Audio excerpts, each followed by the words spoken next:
के चुनावी राजनीति में रिजॉर्ट पॉलिटिक्स की बहुत अहम और महत्वपूर्ण भूमिका हो गई है। रिजॉर्ट पॉलिटिक्स को आमतौर पर 4 मौकों पर काम में लाया जाता है। एक, जब सरकार बनानी होती है। दूसरी, जब सरकार गिरानी होती है। तीसरी, जब राज्यसभा के चुनाव होते हैं। और चौथी, जब त्रिशंकु विधानसभा होती है। 2014 में सत्ता में आने के बाद भाजपा ने जिस तरह विपक्ष की पंक्तियों में खलबली पैदा की है, उसने रिजॉर्ट पॉलिटिक्स में 4 चांद लगा दिए हैं।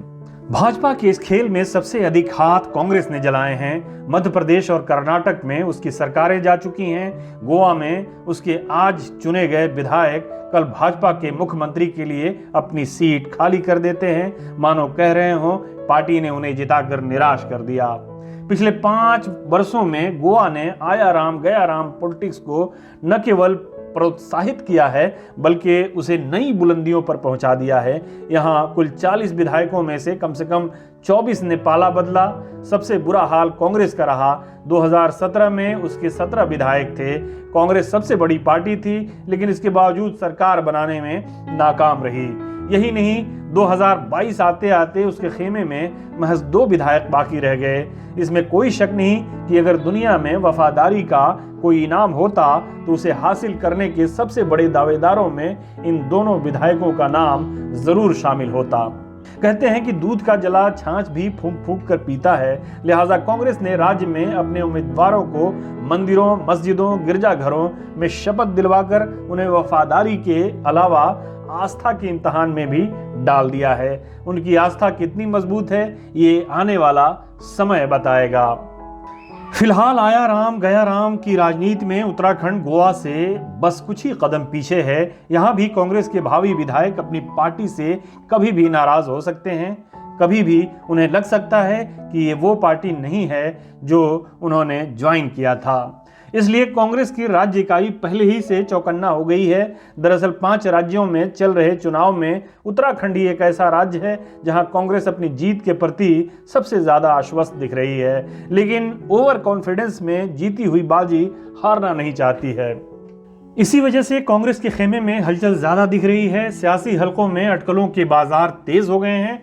कहा जा रहा है कि नतीजों के आने के बाद और उससे पहले कांग्रेस अपने मजबूत प्रत्याशियों को पोचिंग से बचाने के लिए कांग्रेस शासित राज्यों राजस्थान या छत्तीसगढ़ भेज सकती है।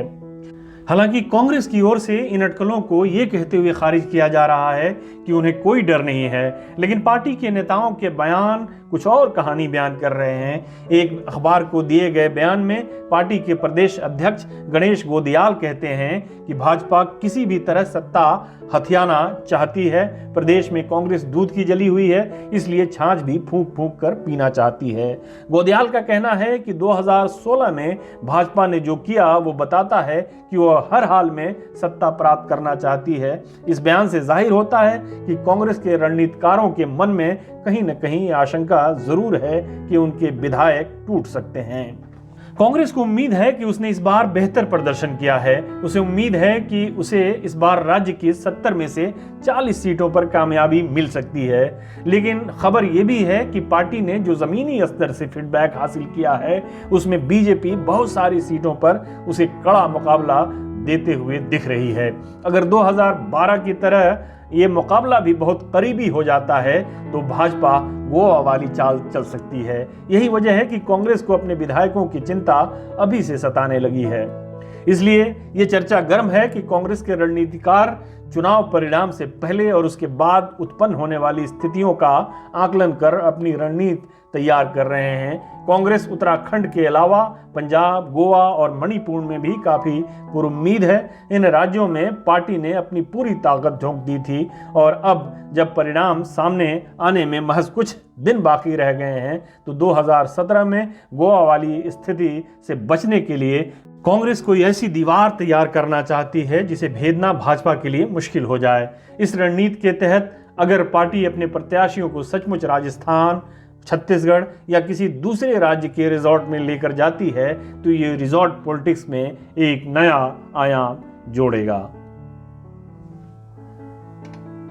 हमारे साथ जुड़ने के लिए आपका शुक्रिया। हमारा वीडियो पसंद आए तो इसे लाइक करें, हमारे चैनल को सब्सक्राइब करें और कमेंट बॉक्स में जाकर अपनी राय जरूर दें।